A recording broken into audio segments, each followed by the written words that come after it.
It's another edition of Time About the Movies, and today we're taking a look at the films of August 27th, 2004. We got 4 movies to look at today. Only one that was actually good, so let's go ahead and get to that film, and that is the biggest new release of the weekend, Zhang Yimou's Hero with Jet Li. A soldier with no name is on a mission of revenge against the enemy that massacred his people. Now, he must take on the Empire's most ruthless assassins.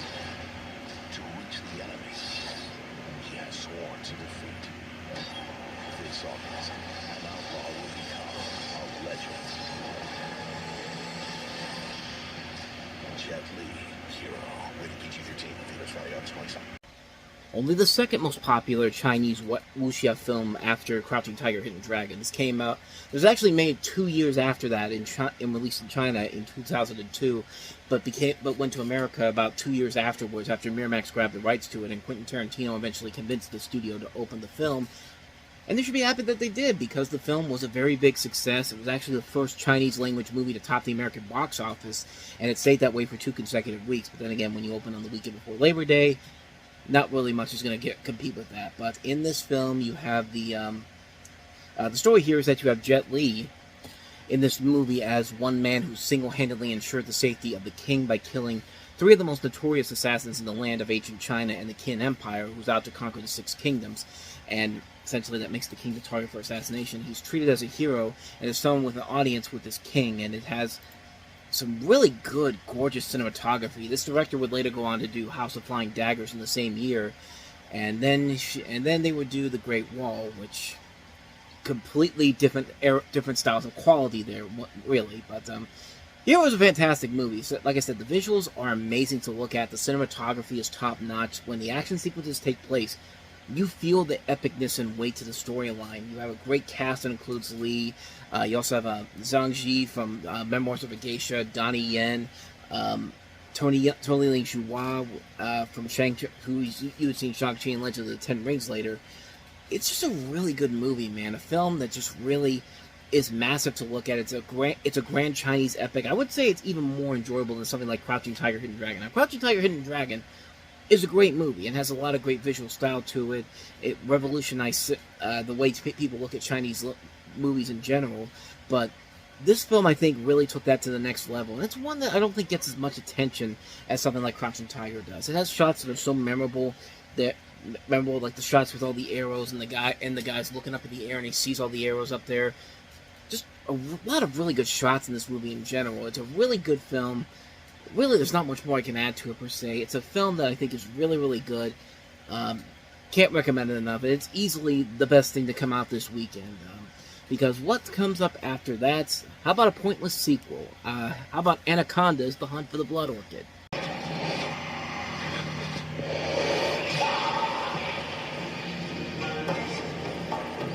We're looking for the Blood Orchid. It holds the key to the Fountain of Youth, and it will make us rich. Billionaires. Yeah, baby. We got problems. Holy.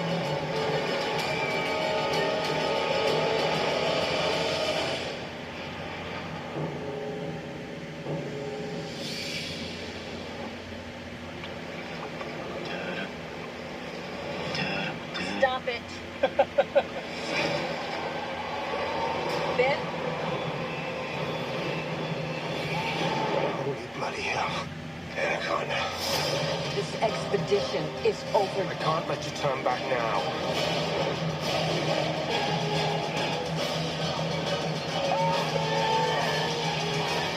Anacondas, the hunt for the blood orchid.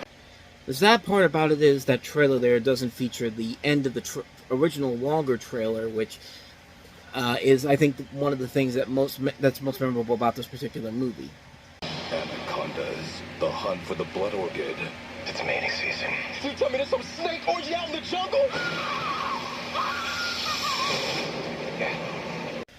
And by memorable, I mean just adds more questions on whether or not this was actually meant to be taken seriously or not, because that trailer is just nothing but, it really does not sell this as a horror movie. It's more of a comedy, because everything about that trailer is just so over the top, so ridiculous, so stupid, and It's a perfect examination of the movie itself, because this is a sequel, of course, to Anaconda, but it's a standalone sequel, so nobody from the last movie is coming back for this, but for this sucker.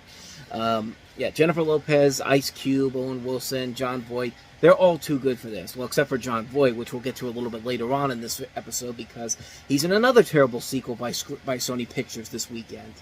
But in this movie, you have a team of researchers setting out on an expedition into the southeastern Asian tropical islands of Borneo to search for a sacred flower which they believe will bring humans to a longer and healthier life. They soon become stalked and hunted by the deadly giant anacondas inhabiting the island. And not as many notable names in this one, but names you'll probably be familiar with: Morris Chestnut, Katie Strickland, Sally Richardson. That's about it. I mean, like I said, the movie doesn't even know if it wants to be a straight-up horror movie or a comedy with how badly that trailer was put together. And again, people bought into it. Maybe it wasn't as successful as the original Anaconda, but it still made, almost over 3 times its budget. Even then, it looks so cheap, it looks so stupid, it looks so ridiculous. It was such a terribly put-together movie. The first one was at least so terrible it was good. Like, there was a lot of fun, ridiculous, over-the-top elements in that first movie. In this movie, there's none of that. There is none of that whatsoever. It's just a cheap, lousy, put-together movie that really has no effort to it whatsoever, and it's just did not like indeed. But like I said, it's definitely better than the other sequel that we'll get to just as soon as we get to our next movie, and that is Suspect Zero. FBI trained him Drive now. to see through a killer's eyes. They call it remote viewing. We saw things men shouldn't see. But they never taught him Hey, Tom, what's going on? This man is targeting serial killers. how to stop. Are you afraid? Suspect Zero. Rated R. Starts August 27th. Only in theaters. No, Ben Kingsley, we're not scared of you. In fact, the next movie after this is much scarier than anything you do in this movie. But you were one of the best things about this notoriously bad film. The story is that you have the hunt for Suspect Zero, a potential serial killer who is able to kill indefinitely because he is able to remain undetectable by law enforcement agencies. And it features various elements from the classified DIA Stargate remote viewing protocols. And yeah, this is a pretty lousy movie. I mean, this is a film that is pretty much straightforward, a generic-ass political thriller, not psychological thriller, political thriller. Not the case with this film here. Aaron Eckhart and Carrie-Anne Moss are also in the film as well, but the film really doesn't feel like a movie that really is. It doesn't have a point to it. Like, some ideas I think could work. There's a good idea with this idea that you have a killer that basically cannot be stopped and finds ways to get away. Like, that could make for an interesting movie, but not in a movie like this, especially when it's been sitting on a shelf at Paramount for nearly 2 years. That should have been the red flag right from the get-go, and it's just not engaging whatsoever. It's very lackluster, it's boring, the mystery is not that interesting whatsoever. The only person that really is carrying the load here is Ben Kingsley, and like I said, it's not a movie that really is, it's not a movie that really is all that worth it. But fun fact about this movie, this was actually based off of a first draft by Zach Penn, who, I kid you not, allegedly impressed Steven Spielberg so much in his depictions of serial killers elongating middle fingers that he went home and checked his child's hands. That's how this movie got made, and it was eventually sold to Universal, and then Tom Cruise came on board to produce it. This was all the way back in '97, by the way. And then they had all these different people involved in it. Sylvester Stallone was in at one point. Ben Affleck was going to rewrite the script, but he left the project. The guy who did The Art of War was originally attached to director, but he dropped out. If your movie's not good enough to have the director of The Art of War, then you really, really have a problem here. And yeah, not a very good movie. Bottom line. So, but hey, let's be honest. Any movie that I have shown you this week is much better than the atrocity that we're about to show you here, which is Superbabies, Baby Geniuses 2. America's favorite talking babies are back. You are not the goddamn Rugrats. It's me! Team, now! On August 27th. Spread the love. Family adventure. Get them. Comes in small packages. Why don't you pick on somebody half your size? What kind of milk you drinking? Superbabies. Baby geniuses too. I like brown skin. Can a brother get some water? Get back to work. Rated PG. You're invited to visit nickjr.com. In theaters August 27th.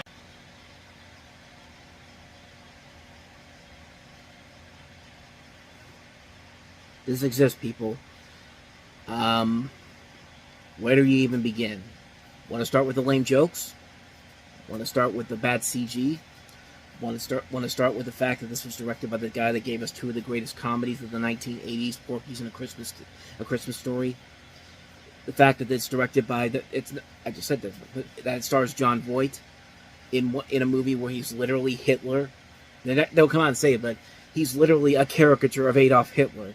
You know, start with the fact that somehow Nick Jr. got involved in this. They saw this and said, we got to put our name to this puppy. But just the thought of this movie just really just hurts my head to think about it. This is, of course, the sequel to Baby Geniuses, because apparently it was popular enough to warrant a sequel 5 years later, at a time when nobody really gave a shit about the original Baby Geniuses. But following the events of the first film, 4 babies can communicate with each other using baby talk and have knowledge of many secrets. The Baby Geniuses become involved in a scheme by media mogul Bill Biscayne, later revealed to be known as Kane, played by Jon Voight, who kidnaps children everywhere. Helping the geniuses is legendary super baby named Kahuna, who stops Biscayne's plots and saves children from being kidnapped by Biscayne and his minions.